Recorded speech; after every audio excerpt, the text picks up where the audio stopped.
నమస్కారం ఘంటారావానికి స్వాగతం. ముందుగా ప్రధాన అంశాలు. నేటి నుంచి శాసనసభ సమావేశాలు. అస్త్రశస్త్రాలను సిద్ధం చేసిన అధికార విపక్షాలు.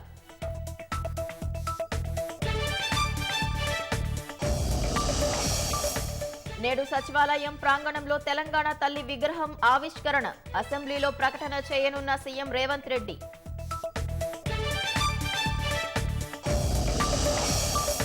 కాంగ్రెస్ పాలనపై మాట్లాడుకుంటే ప్రజలు ఊరుకోరన్న కేసీఆర్. ప్రజలు విసుగు చెంది తిరగబడుతున్నారని తీవ్ర విమర్శ.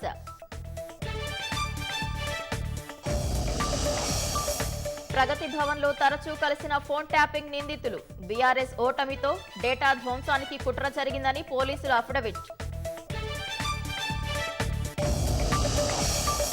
రష్యా పారిపోయిన సిరియా అధ్యక్షుడు అసద్ కుటుంబం. బషర్కు ఆశ్రయం కల్పించినట్లు మాస్కో ప్రకటన.